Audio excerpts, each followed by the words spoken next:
After the end of World War II, the world was split into two, East and West. This marked the beginning of the era called the Cold War.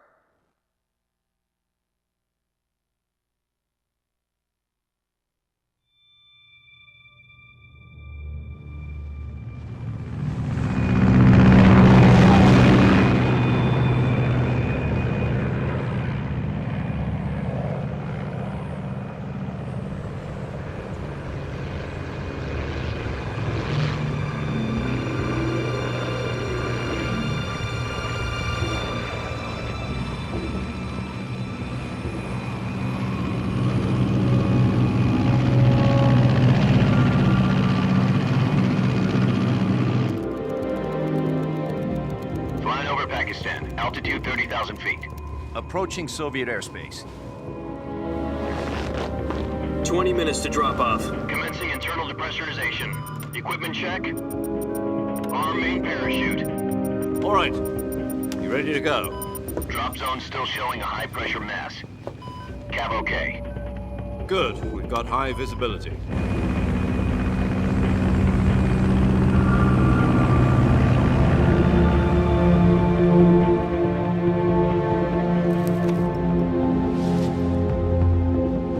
Put out that cigar. Connecting oxygen hose to interior connector. Put on your mask.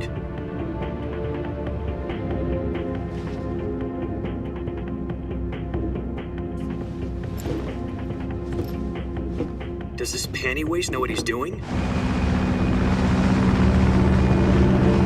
Approaching release point. 10 minutes to drop off. Hey, are you deaf? He said put out the cigar and put on your mask.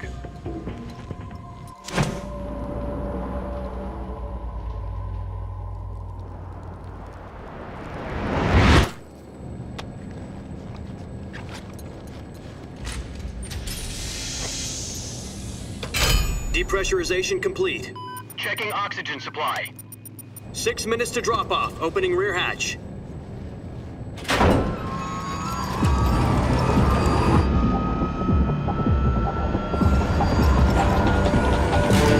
Sunrise.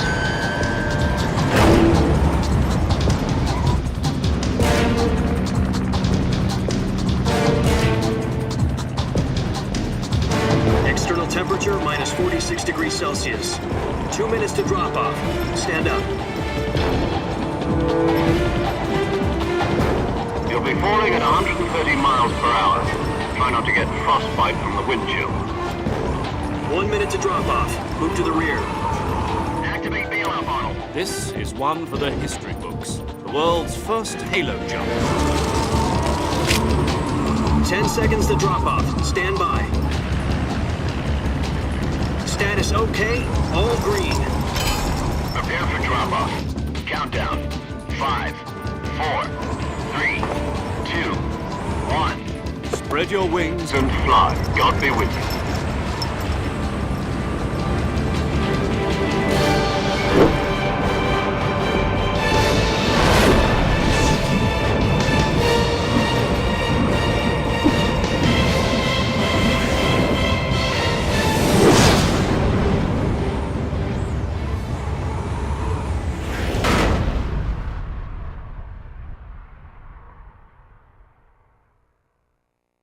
Jack, I've got some important news. The head of the CIA has finally given us the green light for the Virtuous mission. Virtual mission? No, the Virtuous mission. The future of our Fox unit depends on it. If it succeeds, we'll be officially organized into a unit. Virtuous mission? Sounds like some kind of initiation ritual. You know, don't get cocky. This isn't a training op. Right. So what exactly is this wonderful mission? Well, about 2 years ago, a certain Soviet scientist requested asylum in the West through one of our moles. His name is Nikolai Stepanovich Sokolov. He's head of the OKB-754 Design Bureau, one of the Soviets' top-secret weapon research facilities, and the East's foremost expert on weapons development. Sokolov? Isn't he that famous rocket scientist? The very same. On April the 12th, 1961, the Soviets achieved the first manned spaceflight in history. The Earth was blue, but there was no God. Well spoken. The rocket that carried Yuri Gagarin into orbit was the A-1, known as the Vostok rocket. Sokolov is said to be the man most responsible for the multi-engine cluster used in that rocket. After Gagarin's flight, Sokolov left rocket development to become the head of the newly established Design Bureau. From a lowly technician to head of a design bureau, that's quite a success story, so why do you want to defect? It seems he'd become afraid of his own creations. Afraid? Call it a crisis of conscience. And for that, he left his country and his family behind and went over the fence? Not exactly. One of his conditions was that his family was also to be taken safely to the west. We used a mole to get the family out first and succeeded in sneaking Sokolov over the Berlin Wall shortly afterwards. I was the one who conducted the operation. The security on the eastern side was still full of holes back then. Then what? We got Sokolov over in one piece, but the whole ordeal had left him exhausted, and we checked him into a hospital in West Berlin.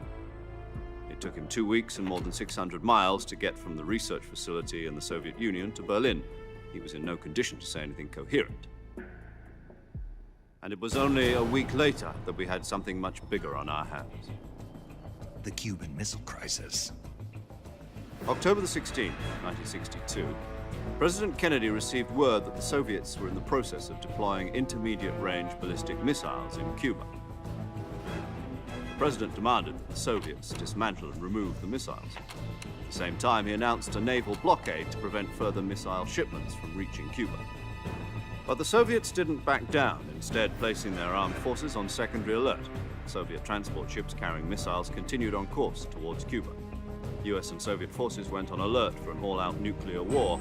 Frantic negotiations were conducted through the UN's Emergency Security Council and unofficial channels to end the hair-trigger standoff.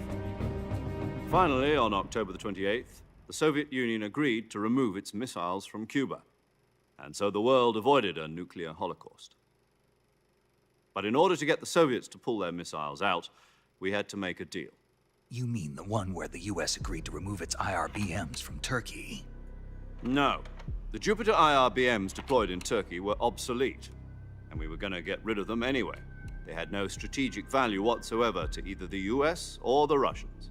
The Turkey deal was a ruse, a cover story that was fed to the other intelligence agencies around the world. So what did the Russians really want? Sokolov. They wanted us to return Sokolov. You mean the Soviets pulled out of Cuba just to get their hands on Sokolov? That's right. What the hell was he working on? At the time, we had no idea. We were running out of time. It was either give up Sokolov or risk full-scale nuclear war. In the end, we had no choice.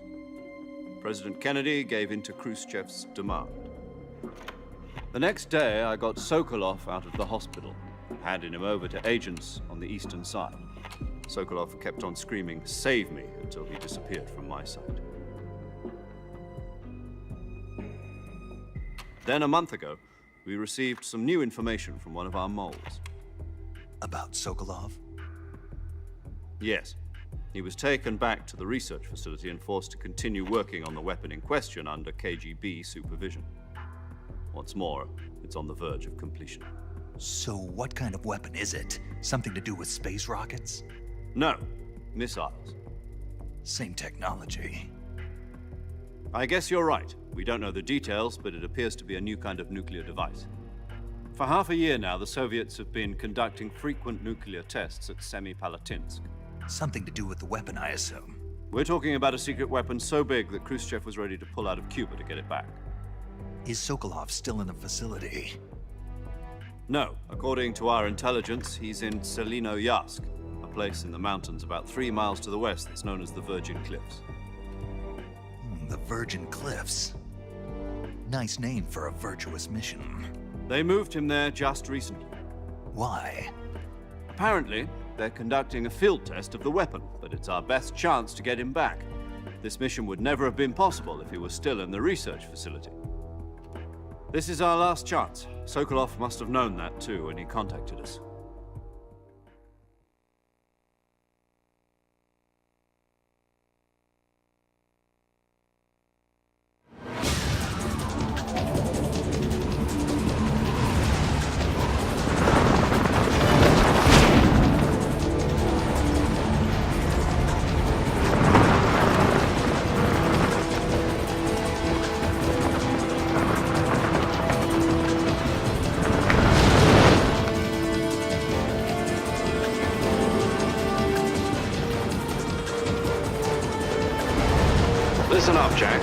mission is to infiltrate Selino-Yask in the Soviet mountains, ensure the safety of Sokolov, and bring him back to the West.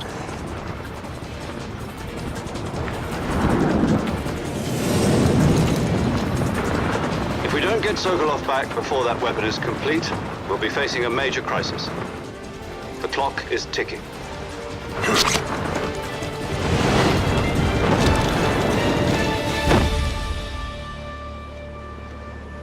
Once we've confirmed the rescue of Sokolov, stand by at the recovery point. A recovery balloon will be dropped at that point. Helium will be pumped into the balloon to inflate it. The process takes about 20 minutes. Once it's complete, the gunship's arm will latch onto the balloon and pull it up. The Fulton surface-to-air recovery system. I'm familiar with the theory. Take it easy. It's been combat-proven. Do you think Sokolov is up to it? The shock will be less than during a parachute jump, and the arm can handle up to 500 pounds. So you're planning on going over the border in a single combat Talon?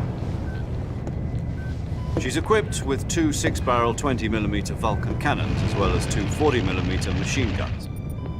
Sounds like she could hold her own against a battalion of tanks. Even with the fuel in the reserve tank, we're facing a 4-hour time limit. If all goes well, it shouldn't take more than a few hours. Home in time for dinner. But if anything goes wrong, you'll be eating dinner, breakfast, and all the rest of your meals in the jungle.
Do you copy?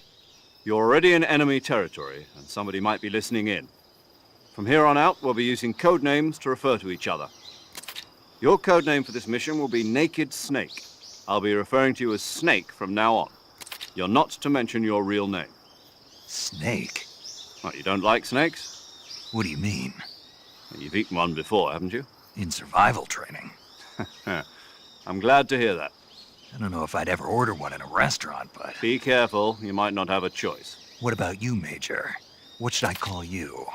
Let's see. I'll be Tom. Call me Major Tom. This will be a sneaking mission. You must not be seen by the enemy. You must leave no trace of your presence. Is that clear? This kind of infiltration is the Fox unit's speciality. In other words, weapons and equipment are procured on site. That goes for food as well. You're completely naked, just as your name implies. Great. Now I see why you asked me if I like snakes. I suppose calling me Snake was your idea of a joke, too. No. There's a good reason for that. I'll tell you later when the time is right. Gotcha. Getting back to the subject, how exactly am I supposed to feed myself? You've been issued a knife and a tranquilizer gun. Use them to hunt for food. You'll also find some medical supplies in your backpack. Yeah, about the backpack. I lost it in a tree on the way down. I see. Well, you'd better go back and get it then. You know where it is? No problem. I can see it from here. It's stuck on a branch. To climb a tree, stand in front of a tree that's covered in ivy and press the action button. I'll be monitoring your progress over the radio. We can't risk violating Soviet airspace, but I'll be in the gunship. My frequency is 140.85. I'll give you a call if I need to talk to you. If you need to talk to me, use the send function. Okay, Snake, go get your backpack.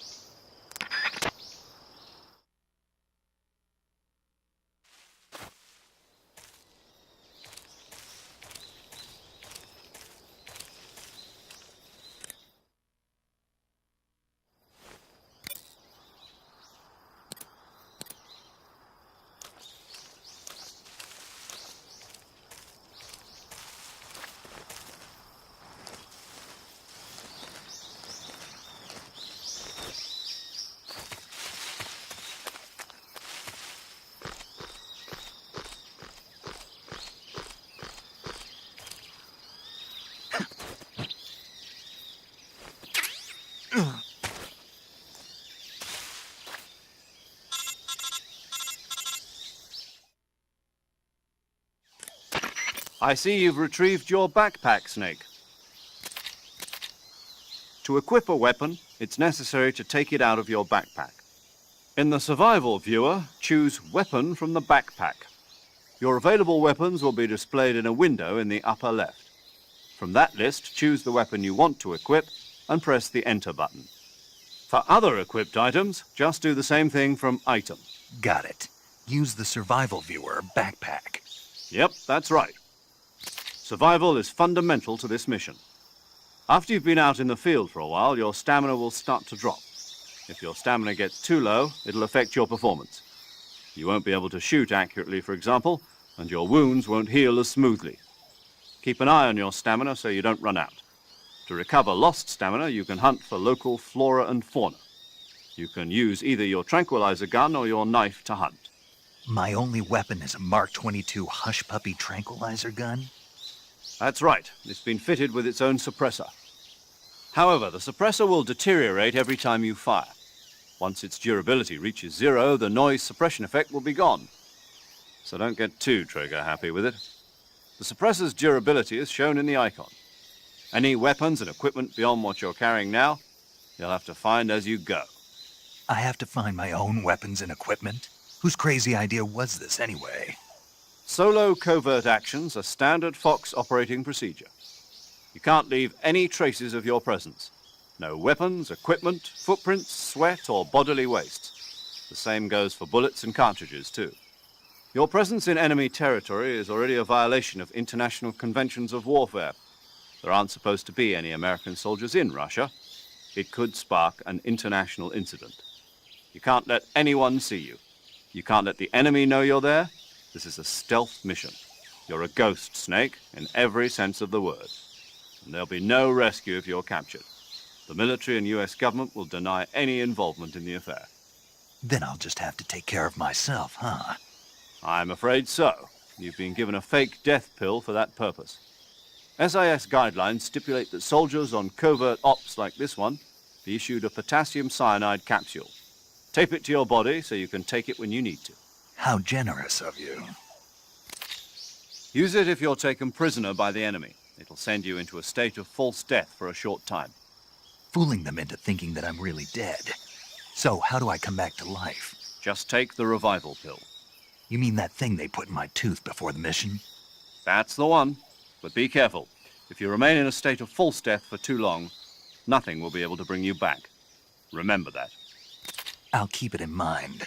You said this was a solo mission, right? Right. I guess that means I can't count on any reinforcements. Correct. The mission rests entirely in your hands. A real one-man army. Relax. There's a support team ready to back you up over the radio. Who? I'll introduce them to you. This time, survival is of utmost importance. The first member of the support team will be in charge of monitoring your physical condition, acting as a medic, so to speak, as well as recording your mission data. She's a member of Fox as well, and she's here on the gunship with me. She? Hello, Snake. I'm paramedic. Nice to meet you. Paramedic. as in a medic who comes in by parachute. Aren't you going to tell me your real name? Are you going to tell me yours, Mr. Snake? My name, huh? It's John Doe. And they call you Jack for short. You're a regular Captain Nemo. A name means nothing on the battlefield. After a week, no one has a name. What's your name? Jane Doe. Very funny. I wasn't joking, but I'll tell you my name only if you manage to make it back alive. My frequency is 145.73. She's also in charge of recording your mission data. Whenever you want to save, send a message over the reserved save frequency, 140.96. So saving lets me record my mission data.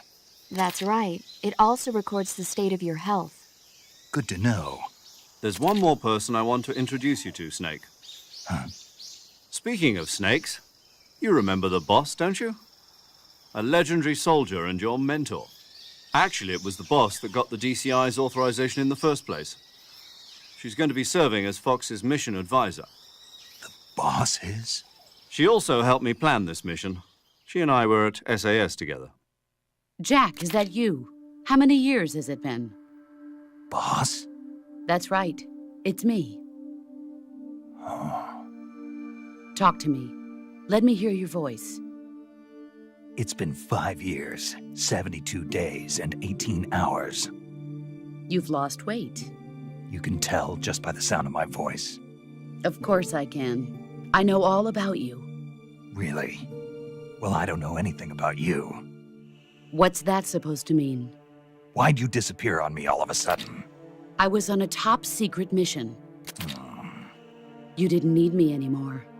But there were still so many things I wanted you to teach me. No, I taught you everything you needed to know about fighting techniques. I taught you all I could. The rest you needed to learn on your own. Techniques, sure.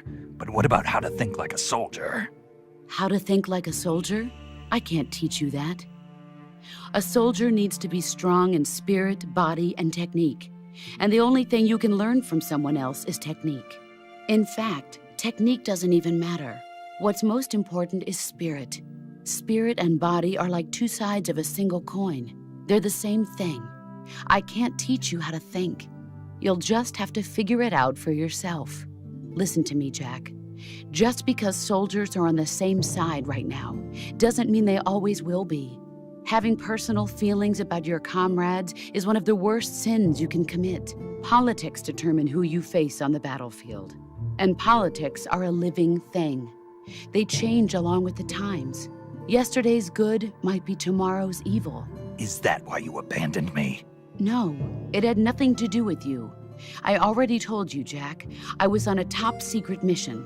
A soldier has to follow whatever orders he's given.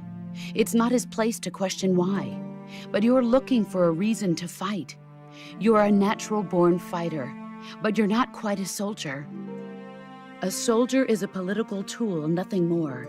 That's doubly true if he's a career soldier. Right and wrong have no place in his mission. He has no enemies and no friends. Only the mission. You follow the orders you're given. That's what being a soldier is. I do whatever I have to get the job done. I don't think about politics. That's not the same thing. Sooner or later, your conscience is going to bother you. In the end, you have to choose whether you're going to live as a soldier or just another man with a gun. There's a saying in the Orient, loyalty to the end. Do you know what it means? Being patriotic. It means devoting yourself to your country. I follow the president and the top brass. I'm ready to die for them if necessary. The president and the top brass won't be there forever. Once their terms are up, others will take their place. I follow the will of the leader, no matter who's in charge. People aren't the ones who dictate the missions. Then who does? The times. People's values change over time, and so do the leaders of a country. So there's no such thing as an enemy in absolute terms. The enemies we fight are only enemies in relative terms, constantly changing with the times. As long as we have loyalty to the end, there's no point in believing in anything, even in those we love. And that's the way a soldier's supposed to think? The only thing we can believe in with absolute certainty is the mission, Jack. All right, but do me a favor. What is it? Call me Snake. Snake. Oh, right. Your code name is Snake. It suits you well. That's right. The legendary unit that the boss put together during World War II was a snake. The Cobra unit, a group of heroes that brought the war to an end and saved the world. As long as you've got a legendary hero backing you up, you'll be fine. Isn't that right, Snake? Yeah, I can't think of anyone else I'd rather have with me. Oh, and one more thing, boss. Yes? It's good to hear your voice again. Same here. After all, who knows if either of us will make it out alive? Snake, you are always best at urban warfare and infiltrating buildings. But this is the jungle. Survival is going to be key. Those CQC techniques I taught you are sure to come in handy. CQC? Close quarters combat, huh? I've been in the Green Berets for the past few years. I'm probably pretty rusty. Not to worry. I'll be here to help you remember. After all, this is your first actual survival mission. I'll be supporting you over the radio. Where are you, boss? Next to the Major? The boss is communicating with us by radio from aboard a Permit-class submarine in the Arctic Ocean. My frequency is 141.80. Call me if you need my advice on battle techniques. Gotcha. Your mission is to retrieve Dr. Sokolov. Dr. Sokolov is being held in an abandoned factory located to the north of your current position. Avoid heavy combat and don't let anyone see you. Don't forget that this is a stealth mission.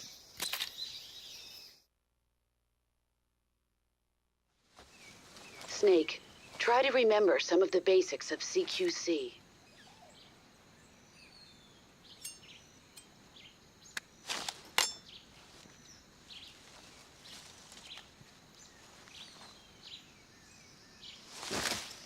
Commencing Virtuous mission now.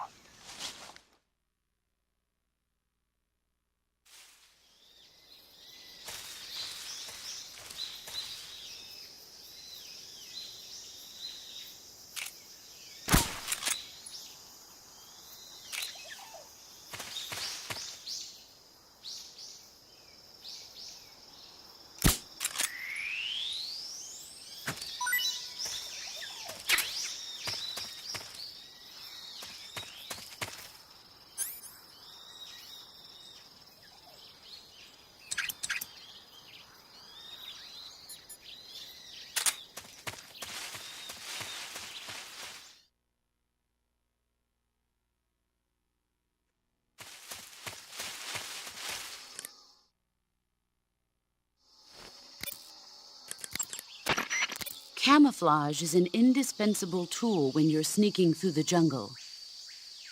To use camouflage, first press the Start button to go to the Survival viewer. Then select Camouflage and press the Enter button. Select Uniform to select Battle Fatigues, and Face to select Face Paint. Choose battle fatigues that match the surrounding environment. The most effective camouflage is attained by selecting fatigues that blend in with the environment. Camouflage patterns that stand out in your surroundings will attract attention.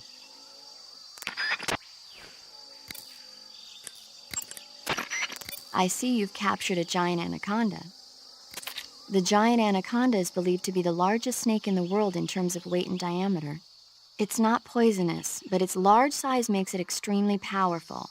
They say it even eats crocodiles. Its only natural predator is man. And Snake. And Snake. Got it.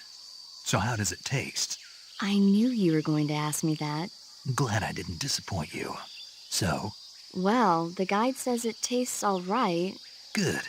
I'll have to try some. Ugh. Sokolov should be at the abandoned factory to the north, so head in that direction. Snake, intelligence indicates that that area is outside the enemy's cordon, so you shouldn't have any unexpected encounters with enemy patrols. I think it will be a good idea to take this time to get accustomed to using your camouflage, hunting for food, and navigating the survival viewer. If you have any questions about camouflage or CQC, ask the boss. Paramedic is the medical correspondent for this mission. Ask her about hunting for food and medical treatment. Also, she has documents detailing flora and fauna in the operation locale. Contact her if you need detailed information on any of the plants and animals in your area. That area is home to the reticulated python. The reticulated python is said to be the longest snake in the world. The biggest ones can grow up to 10 meters in length. Although they're not poisonous, they're still very dangerous, so be careful around them. They have a highly ferocious temperament, and they can swallow whole, even large animals like deer and pigs. Their most distinguishing feature is the mesh pattern of their scales. This pattern acts as a highly effective natural camouflage. If you think there might be a reticulated python about, pay close attention to your surroundings. Otherwise, you could get bitten before you even know it's there. It's a huge snake, but you should be able to capture it alive by using the tranquilizer gun. I'll bet if you capture one and throw it at an enemy, it'll give him a good scare. Right. But how do they taste? Huh? Do they taste good? You're actually going to eat one. Why else would I be asking? Cannibal. What was that? Nothing. Let's see what the guide says. Ah, you're in luck. It says they taste pretty good. Good. I can hardly wait. Ugh.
Snake, once you head further north, you'll be entering enemy territory.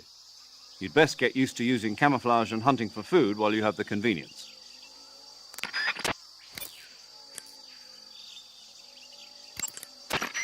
The gauge below your life gauge is your stamina gauge. It shows, as the name suggests, your remaining stamina. As you consume stamina, your natural life regeneration is slowed and your hands shake more. Your O2 gauge and grip gauge also become shorter. Excessively low stamina can often impede your mission objectives. Make sure you replenish stamina before that occurs. Visibility is poor in the jungle, so you'll be finding yourself in a lot of unexpected encounters. Naturally, this means that close quarters combat will be more important than ever. So I'll have plenty of chances to use CQC then. That's right. In proximity encounters, firing a gun isn't necessarily the best response to every situation. It's only one option among many. Rather than taking the time to draw, aim, and fire a gun, engaging your opponent in hand-to-hand combat can sometimes be a faster and more reliable way of subduing him. Besides, in a sneaking mission like this one, it's too dangerous to go around firing your gun. You'll end up revealing yourself to the enemy. Yeah, I know. You created CQC to deal with exactly this type of situation. With your help, of course. In a battle situation, you'll only have a split second to decide how to attack. Use the weapon button to attack using a weapon, and the CQC button to attack using CQC. Press the CQC button once to throw a punch. Pressing it multiple times in succession will allow you to deliver a combo attack. But striking your opponent is just one aspect of CQC. It doesn't really start to shine until you've got your enemy in a hold. Press and hold down the CQC button to grab your opponent with your right hand. From there, you can use the left stick to knock your opponent off balance and throw him to the ground. This can be used to knock an opponent out in a single blow. If you don't press the left stick, grapple with your enemy until you're behind them and can get your knife to their throat. Grabbing an enemy from behind and holding your knife against his throat will render him virtually powerless.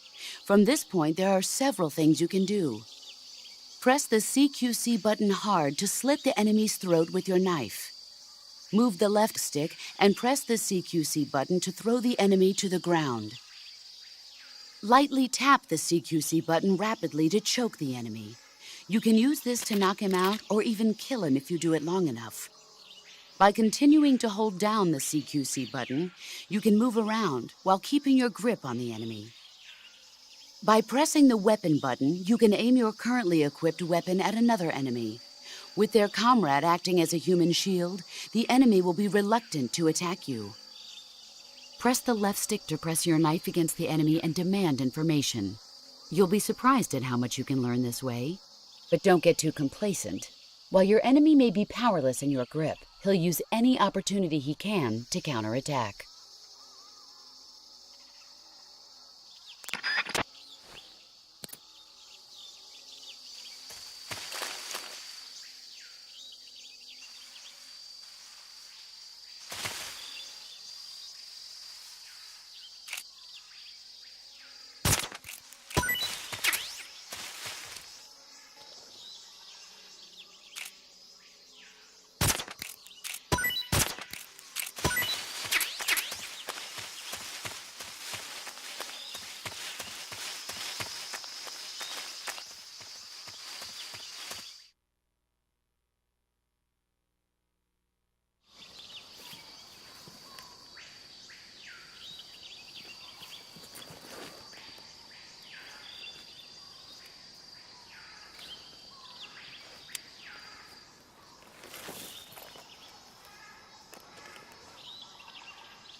Major, I've spotted 2 enemy soldiers.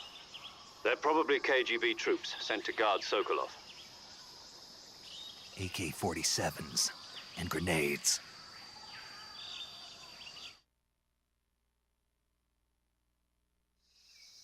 Snake, your presence in Soviet territory is already a violation of international law. We can't let the Kremlin find out that the CIA and the American government are involved. Contact with the enemy is strictly prohibited. Don't engage them in battle either. This is a stealth mission. Got that? The Major is right. The point of this mission is to sneak through the jungle without being seen. The success of the mission depends on how well you use your camouflage. Change your camouflage by selecting Camouflage from the Survival Viewer.